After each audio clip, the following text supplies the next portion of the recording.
Salam persaudaraan dari Bukit Sandar Matahari Ledalero. Kami menyapamu semua dalam senandung ucap salam dalam Sang Sabda.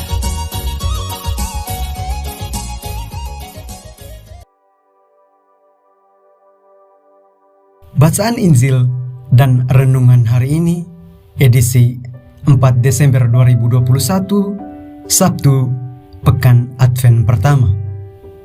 Disusun oleh Frater Adam Huller SVD dan akan dibawakan oleh Frater Christian Patut SVD. Selamat mendengarkan.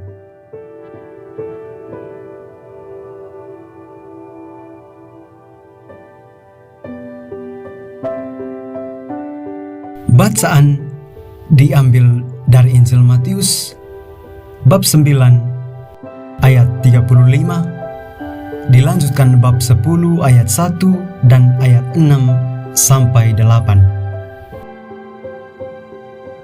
Sekali peristiwa, Yesus berkeliling ke semua kota dan desa.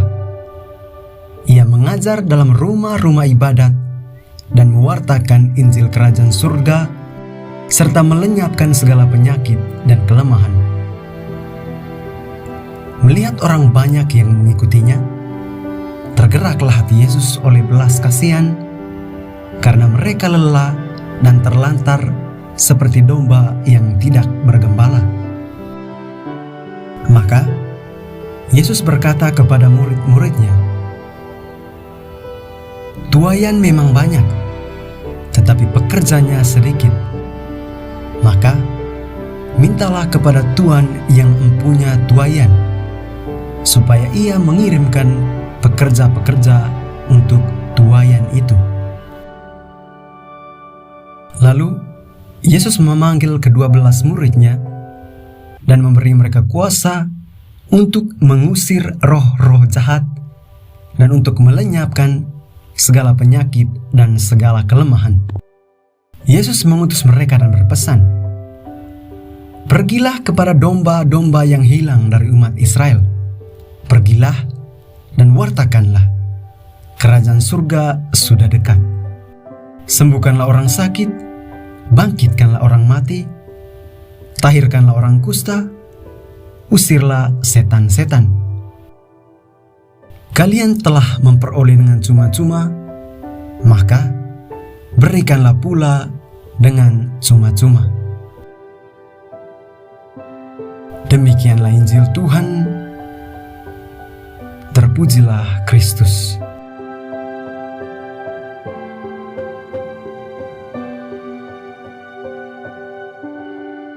Bapak, Ibu, saudara-saudari pencinta Sang Sabda yang terkasih, renungan kita hari ini berjudul Belas Kasih Tuhan yang Menyelamatkan.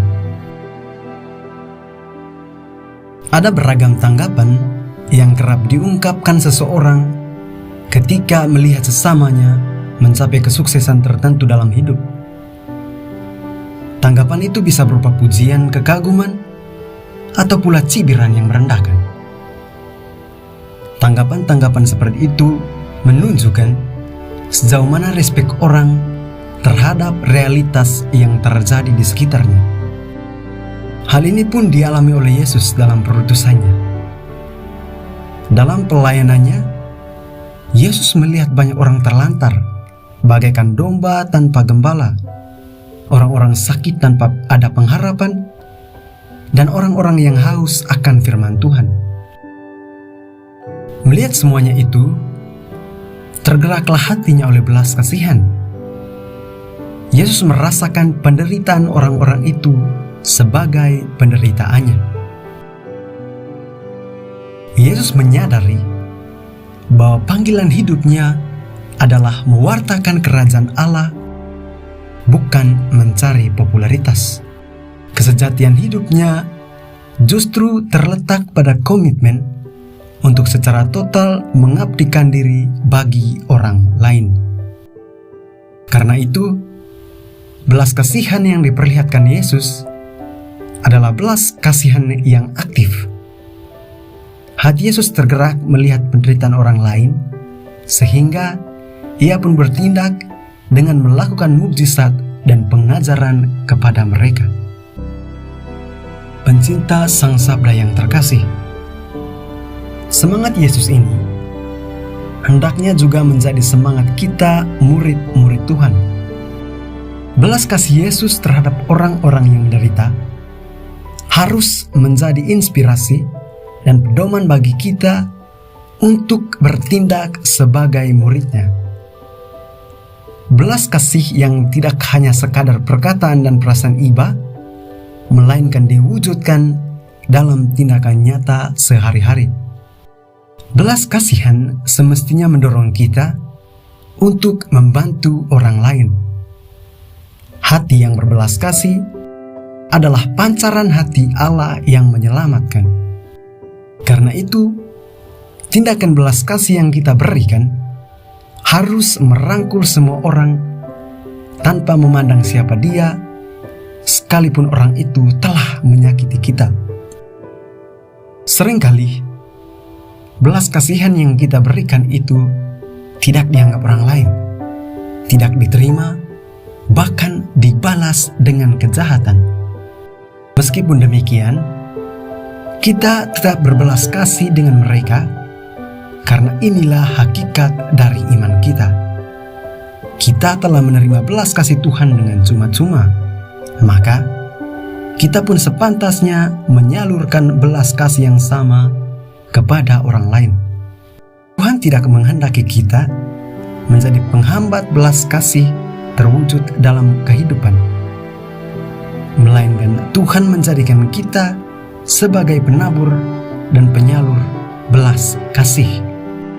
Karena itu, sadarilah selalu diri kita bahwa kita adalah orang yang paling istimewa yang dipilih Tuhan untuk menjadi berkat bagi orang lain. Allah sumber belas kasih, tanamkanlah dalam diri kami semangat berbela rasa dan gerahkan hati kami untuk selalu menabur benih kasih dalam kehidupan kami. Amin.